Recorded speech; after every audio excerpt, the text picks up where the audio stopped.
Well, if you clicked on this video because you're trying to figure out what's the best ways to lighten your pack, or if you're a beginner and want to know where you should look first as far as cutting weight and still enjoy your time out there backpacking, that is what today's video is. Today is talking about cutting your weight down on your pack or all of your gear, but not compromising and losing some of the benefits that some of the heavier gear has. So there's obviously some things you just can't sacrifice weight on and still get what you want out of it.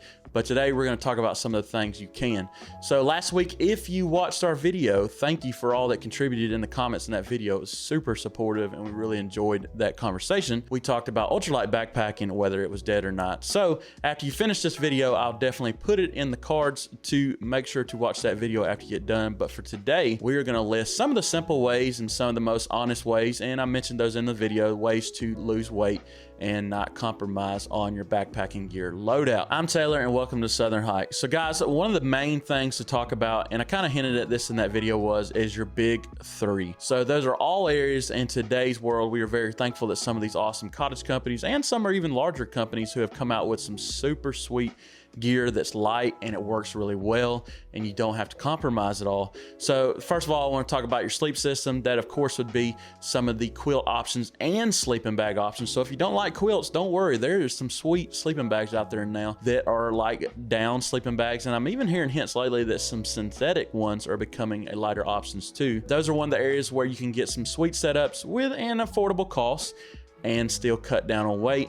And then also next would be your tent. Now this is one of the biggest ones. I think that there's a lot of awesome tents out there, even by like Big Agnes and Nemo, some of the bigger companies that basically have some very light options out there. Those are some lighter tents that you can really get some great use out of and still be very versatile, not have to compromise at all. So last part of this would be is your pack. And now there's a lot of companies that have really worked hard now to get down on weight.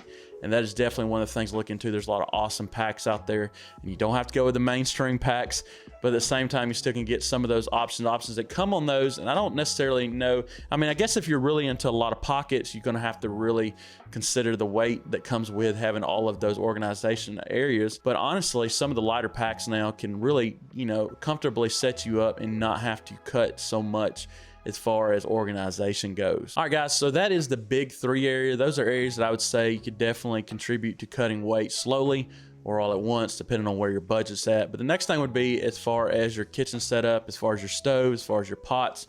Guys, there's a lot of awesome titanium options out there. And besides the fact you don't want to put a lot of pressure on them weight-wise, there's a lot of light options. And I talk about toques all the time in our community, but there's a lot of awesome pots you can get that are very light, very stove burners. There's plenty of them out there. You can go cheap as the BRS, but there's Pocket Rocket. There's, like I've talked about, the Optimus.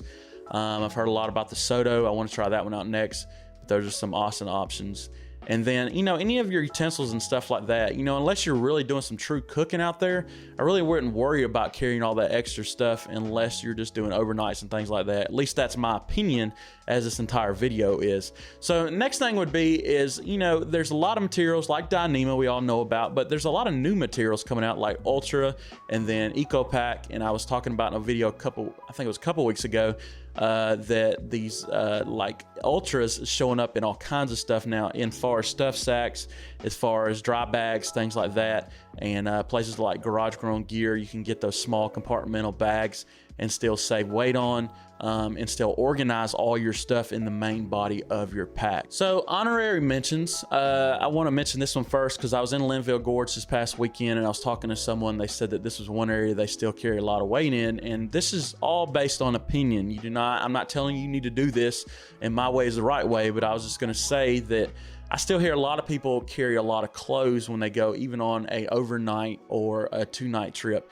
Now I get it, when it's really wet, you're concerned about getting wet. I understand that. Now some of the underclothes definitely always carry backups, but this gentleman was saying that he carried lots, or 2 to 3 days worth of clothing, even though he spent lots of money lightening his other gear. And I asked him, why did you do that? What was your main reason? He said he really didn't have a good answer for me. He said it was more of a packing his fears kind of thing. And guys, I just want to say from my personal experience that I've been doing this a few years now, especially kind of cutting down on weight, and I've found that even on 4 or 5 days trips, that wearing the same clothing, it worked, and if you're a very smelly person, I guess you might have to reconsider that. But as far as I kept underclothing extra, as far as socks and underwear, It just made it so much easier, and it's not really just a losing weight on my pack or on my back, but also bulkiness in my pack. So it really helped to cut that out of there and be able to store other things I needed to get in there and not have my pack, you know, swelling so large that I couldn't get everything in there. So something to really consider if you're on the wall about that. You know, try it out just to see how things go, and really think back about other trips you've done and how much you actually use that other clothing,